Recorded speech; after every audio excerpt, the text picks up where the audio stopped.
Hopefully Nate will come up with something. Sounds like it wasn't funny.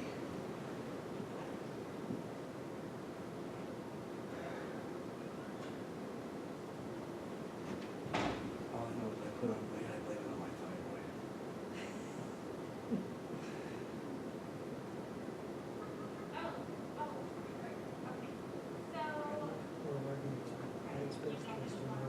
Oh, do you?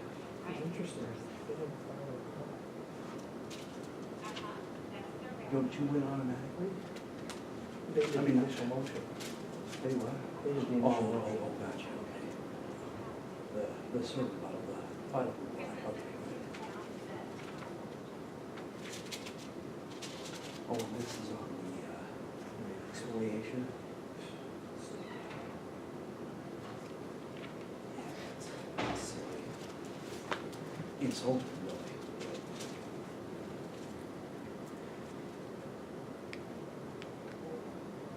Oh, are we supposed to sign it? She said she's gonna pass it around. Oh, okay.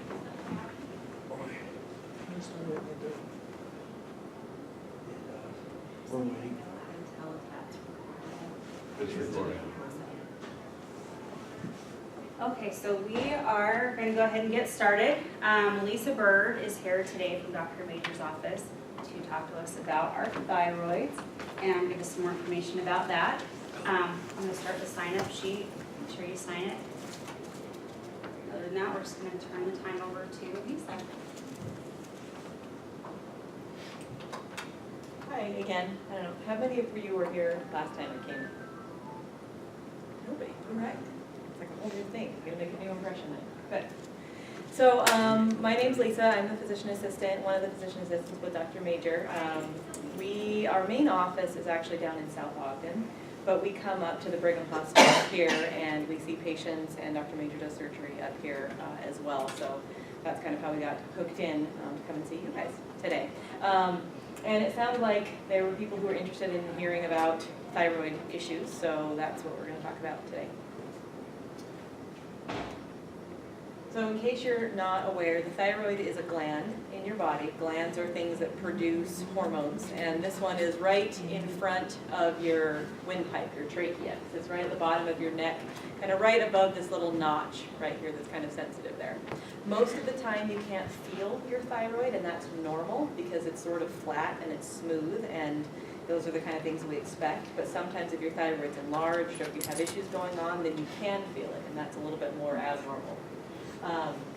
The larynx, that's your cartilage that's up a little bit higher, so that kind of just gives you some landmarks to know what we're looking at here. I've added this picture. It also talks about, because a lot of people talk about parathyroid glands, so these little yellow dots are the parathyroid glands. They're completely unrelated to the thyroid gland, aside from the fact that they're neighbors. They don't do the same thing, they don't act in the same way, they don't contribute to the same functions, but they're just close to each other. So if you hear about parathyroid glands, that's what they are. So when we talk about the thyroid, we kind of divide what it does into three broad categories. So one of the categories is metabolism. That's probably the category you hear people talk about the very most. That if your metabolism slows down, you gain weight, you feel tired, you sleep a lot, things like that. Those are the biggest things people think, oh, this must be my thyroid because I'm gaining weight. On a cellular level, it works more in the direction of the metabolism and breakdown of glucose, which is when we store sugars as fats, that's how we gain weight. The second category of function is the cardiovascular system. The rate and the strength of the heartbeat. What this translates to, I think the easiest way to imagine this is when we talk about high thyroid. Your heart rate goes up and you feel like your heart's racing or you have palpitations, or that it's pounding, like it's beating really hard. So that's one of the other systems that the thyroid affects as well. And then developmental, and this is a really broad category. We talk about thought and focus. So if you're having difficulty concentrating or remembering things, sometimes that can be a thyroid issue. It can affect your sleep cycles, as well as your sexual libido, and then menstrual cycles as well. So I mean, the thyroid affects just about everything. I kind of describe this to patients as the thyroid is like the foreman in your body. It tells everybody else what to do. The foreman's not there telling everybody else what to do. Everybody slacks, right? If the foreman's too hard, everybody's working too hard and things get too fast and too much. So that's kind of a little bit of a breakdown of what the thyroid does. So when we talk about thyroid hormones, it's kind of a little bit of a complex system. So we have two different glands that we look at when we talk about thyroid function. So we've got the pituitary gland right here in your brain, tiny little guy, does a whole lot of stuff.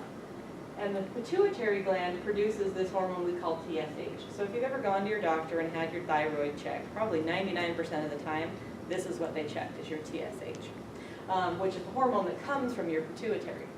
Now what this does is it goes to the thyroid gland and it tells the thyroid gland, make thyroid hormone.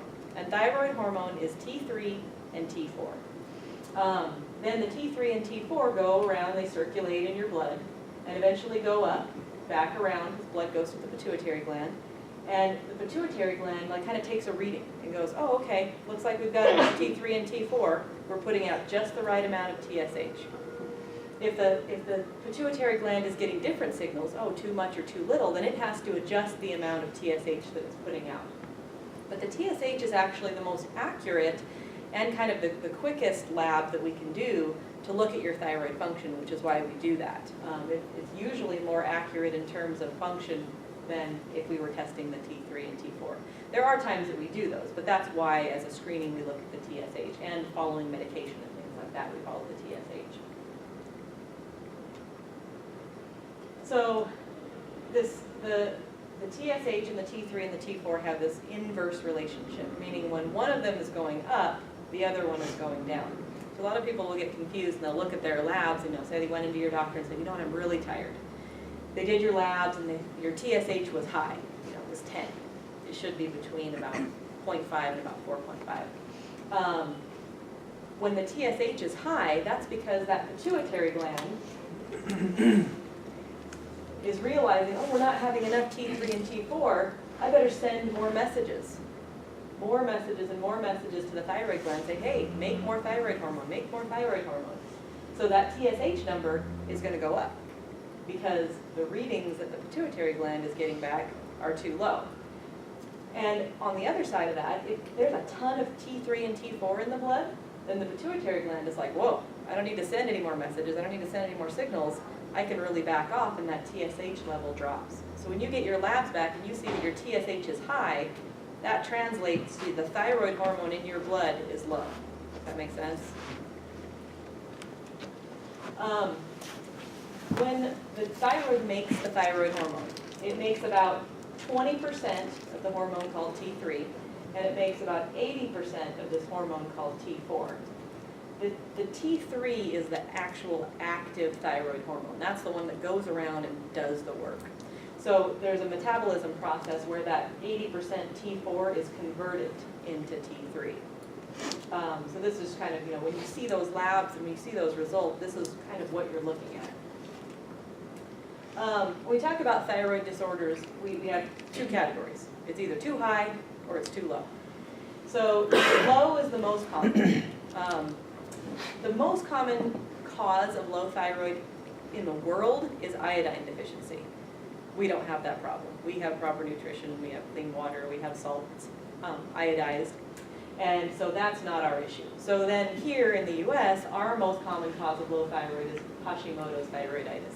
What that means is you have antibodies, your body creates antibodies against your thyroid, and it kind of starts to slowly destroy those thyroid cells. The fewer thyroid cells you have, the less thyroid hormone is produced, and eventually your levels can drop down low and you will be taking replacement for that. Hyperthyroidism is not as common, but we definitely see that.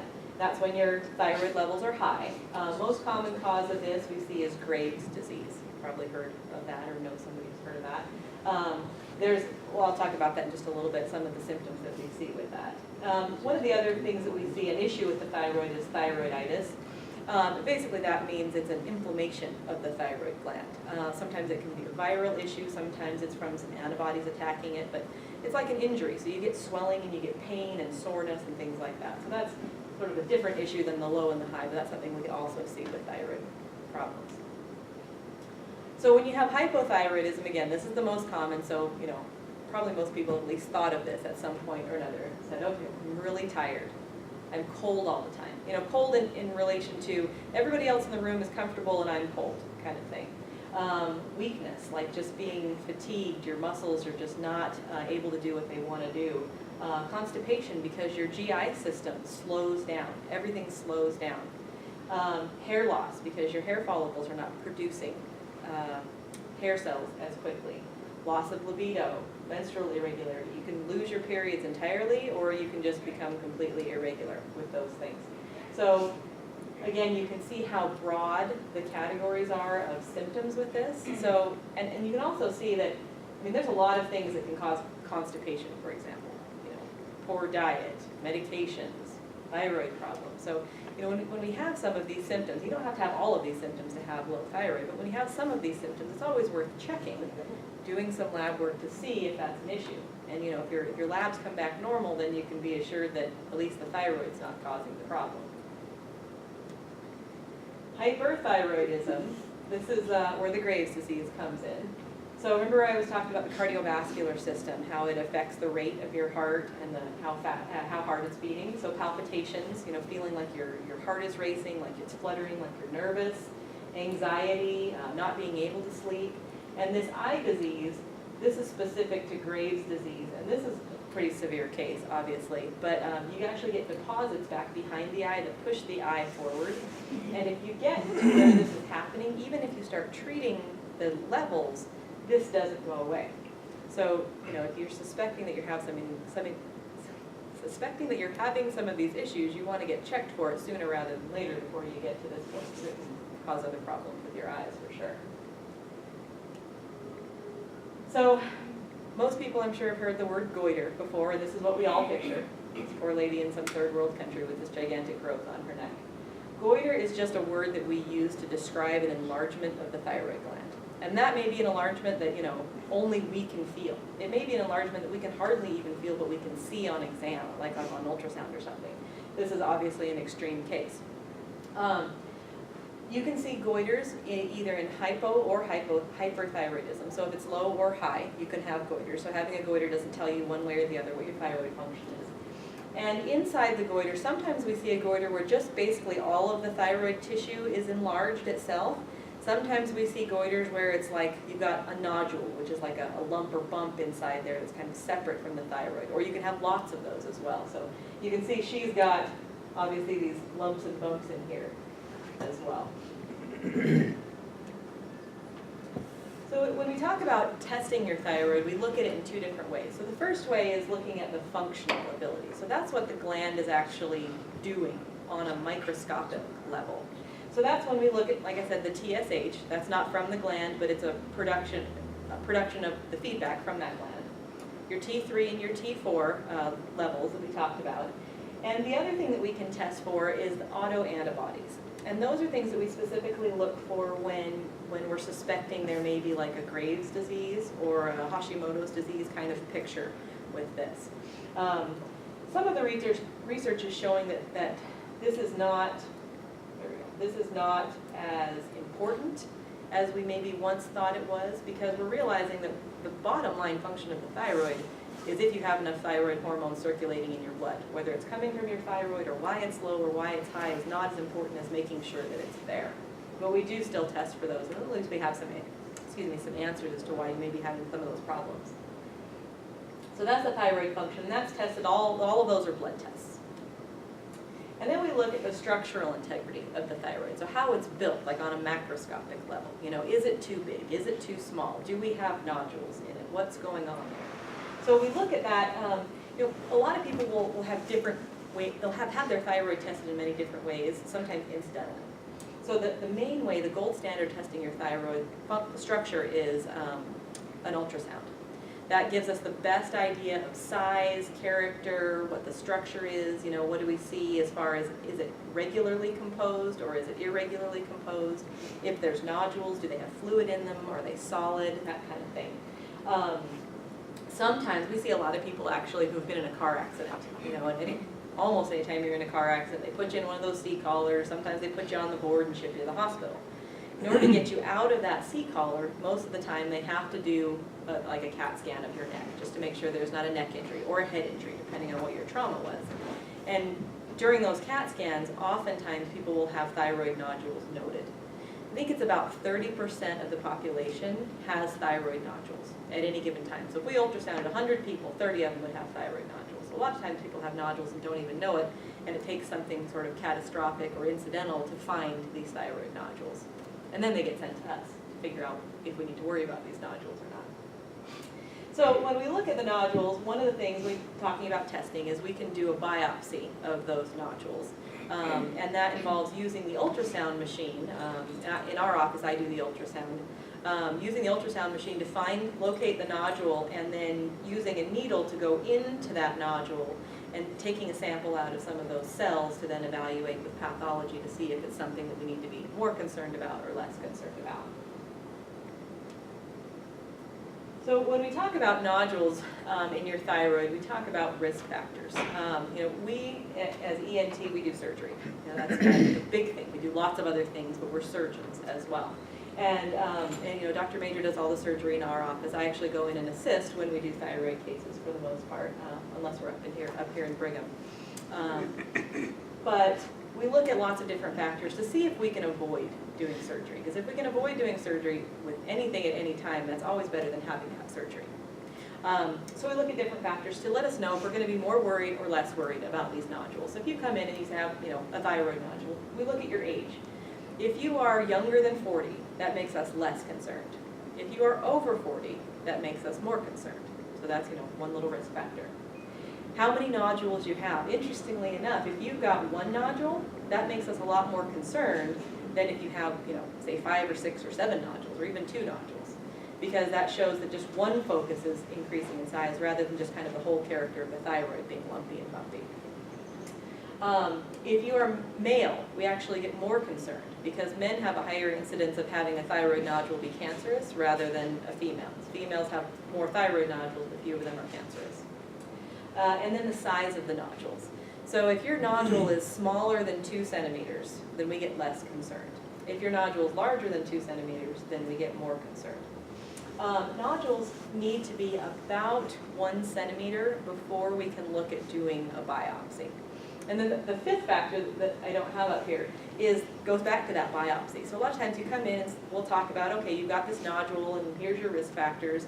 If it's over 1 centimeter, then oftentimes it's a good idea to do a biopsy. Now a biopsy, in terms of thyroid stuff, is almost never black or white. It's almost always in a gray area. So we get something back that says, well, this looks like it's benign, or this looks like it's atypical. Even when we have ones that seem black or white, I've seen patients come through with a positive biopsy that says, this is thyroid cancer. I was there at the surgery, we took the thyroid out, the pathologist looked at it under the microscope and said, there is no thyroid cancer here.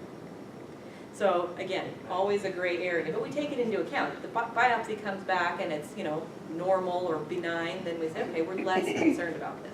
We don't want to ignore it, but we're less concerned about this. Typically what we'll do is we'll follow them, depending on what's going on. But the majority of cases, we end up kind of doing some serial ultrasounds and saying, well, let's look at it in 4 months and see what it looks like. Because the thyroid does everything slowly, for the most part. So we have lots of time to kind of watch and see. This is not like a melanoma where, it would have been better if you were in yesterday to get something done about it. Thyroids, we have lots of time to kind of watch and evaluate. So if you do end up having thyroid surgeries, reasons you may have that are because you have a nodule or nodules that are concerning. If they're over 2 centimeters, the general consensus is that you should probably have it removed because the chance of that being a cancerous nodule is a lot higher than if it's lower than 2 centimeters. So that's one of the reasons. If you've got one or more nodules that are larger than that, or you meet more of those risk factors, or your biopsy was concerning. But another indication, so remember the picture, this lady right here. So she may not have thyroid cancer, but she's definitely got other indications, and that's what we call compressive symptoms. So if your thyroid gets big enough, and your thyroid, we showed the picture of how it sits in front of your trachea.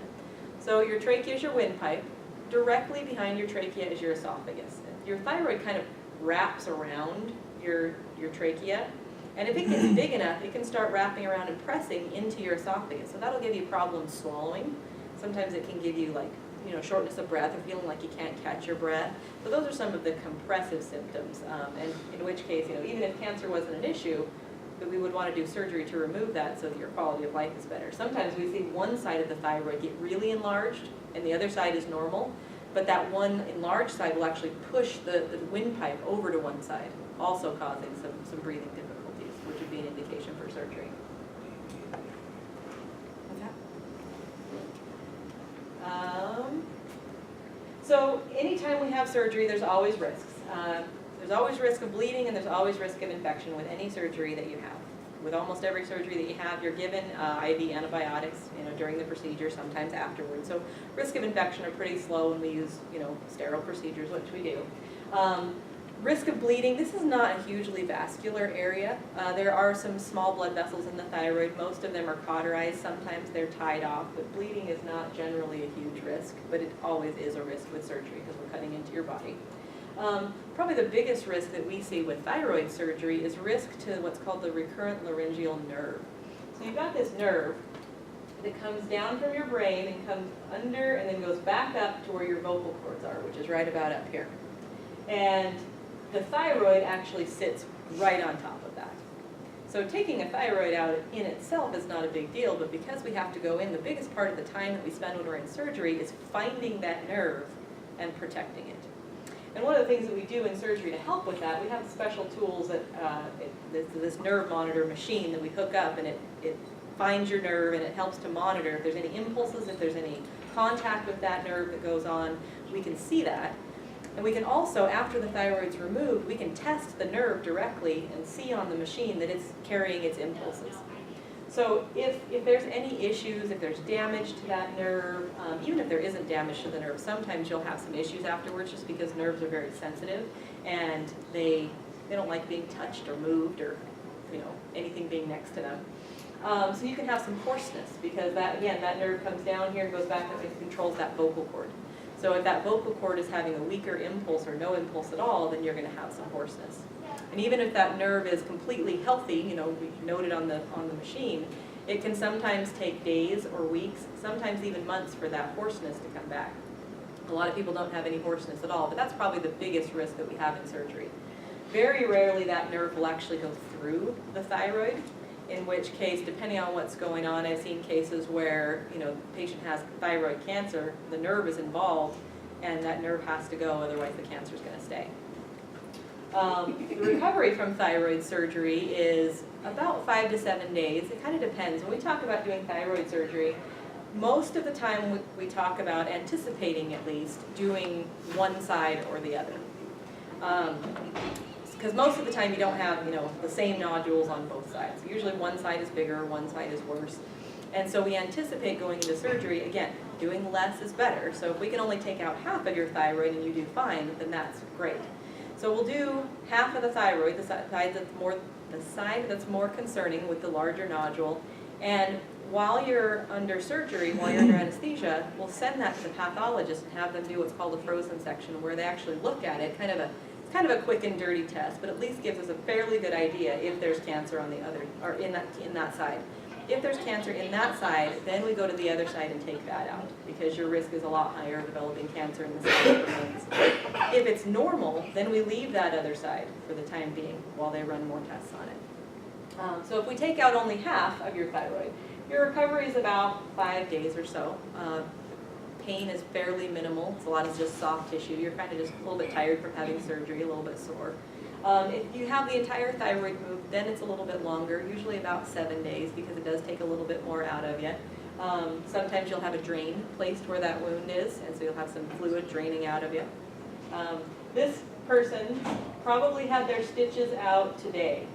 So that was, say 7 days after surgery, that's what it looks like. A lot of people get concerned that they're going to look like Frankenstein forever. But if you know anybody who's had thyroid surgery, if it's been a couple of years, a lot of times you can't even see the scar, because the scar fades in very nicely with your necklines, in case you're concerned about your jewelry model careers.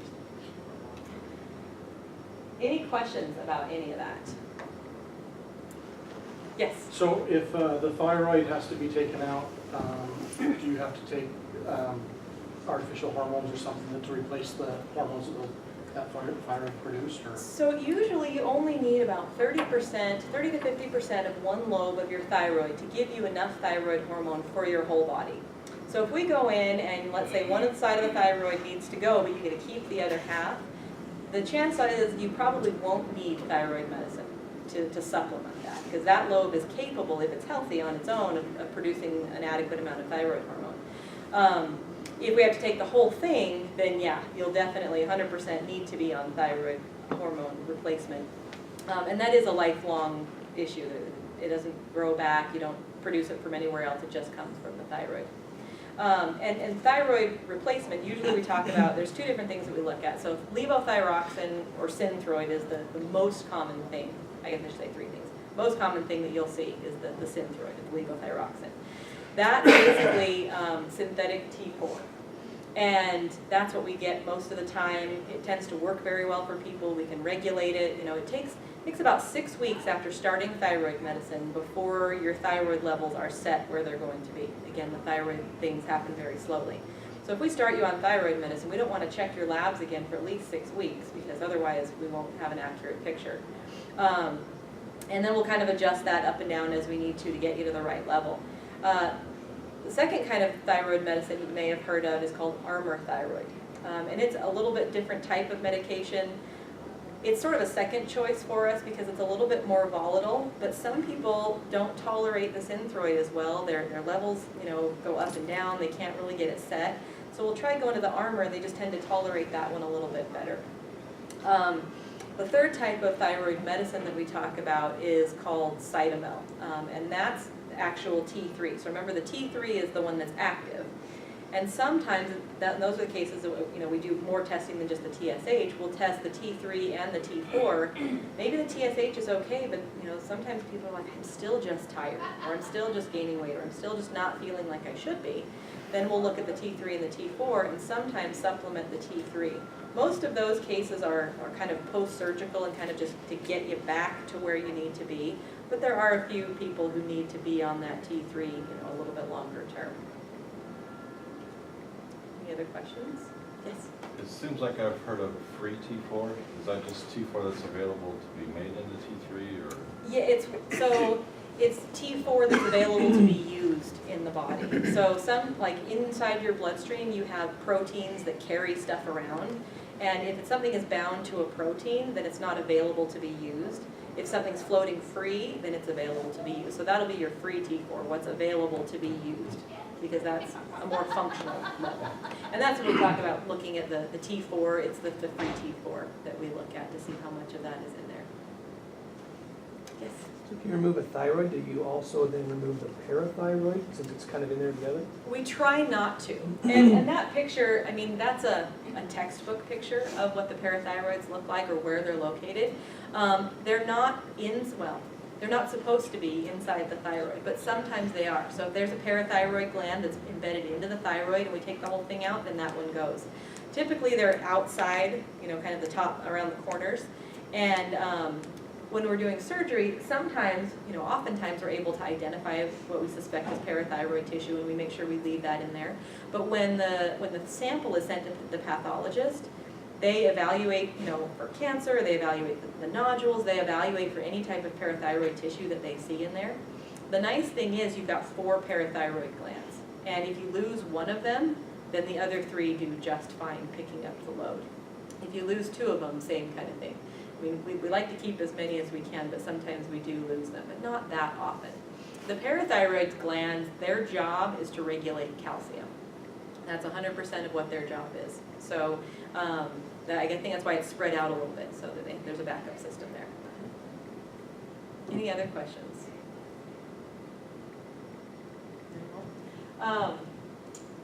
When we talk about treatment of thyroid conditions, going back to this, you know, we talked about a little bit about using the medication. You know, I have a lot of people come to me feeling tired and gaining weight. I would say probably the number 1 set of symptoms. And sometimes it's frustrating because a lot of things can cause those problems. And, you know, we do all this testing, we look at it, and if we look at this testing and we find a problem, then great, then we can identify that and we can treat that, you know, with medication. And sometimes I see people, you know, do a 180-degree turn and go, you know what, I feel fantastic, my energy levels are great, I feel like myself again. That's kind of the best way I think people will describe it. Sometimes we treat this problem and people are like, well, I'm not as bad as I was, but I still don't feel good. And that's a tough place to be, because that's, I think, a time where we have to say, okay, well, if we look at all of these numbers and we see that the numbers are there aren't other causes from your thyroid that are going to make you feel tired or make you gain weight or not be able to lose weight. So we have to start looking at other causes, and that kind of gets a little bit tricky. But, you know, looking at things like, well, what's your blood count? Are you anemic? That can be an issue. What's your sleep cycle like? Do you have, you know, obstructive sleep apnea? Do you have a CPAP machine that you're supposed to use but you're not using it? Depression, anxiety, things like that can also cause some of these things. So when we look at the numbers, and if the numbers all match up, then we start having to look for other causes, and that can be a little bit tricky for sure, because some of those other things don't have, I mean, you can't do a blood test and measure somebody's depression level. You know, that would be nice, that would be a lot easier for sure. Any other questions you guys have? No? Anybody know anybody's had thyroid surgery? No, I thought so. The whole thing or just part of it? The one I know is the whole thing. Whole thing, yeah. I don't know. Okay. Well, people who have thyroid surgery tend to do very well. But again, if we can avoid doing surgery of any kind, then that's always better. I do the ultrasounds in our office, so I get to see a lot of these nodules. Our ultrasound machine's actually at our South Ogden office. But it's kind of nice to be able to do it that way, because then, you know, you get to come in, you get your ultrasound, and then we get to go over it. Because, you know, if you've had any kind of ultrasound testing, or if you've gone in for x-rays or a CAT scan somewhere, then, you know, the radiology tech is not allowed to tell you anything. You know, you have to wait for your doctor to call you and just, you know, go home and have it be a mystery for a while. So that's why I like being able to do that and give people that information, so that when you walk out, you know, beyond a shadow of a doubt, okay, well, this is what's going on. This is what our plan is. We're gonna check this again in a few months. We're gonna do a biopsy. We're gonna do surgery. Whatever we're gonna do. So I like being able to do that. It's nice. Having answers is always good, whatever they are. So if you guys don't have any other questions, then I'll let you go. Okay, thanks. And I have some cards over here if you guys want. I mean, we do thyroid stuff obviously, but we do a lot of ear problems, nose, we do allergies.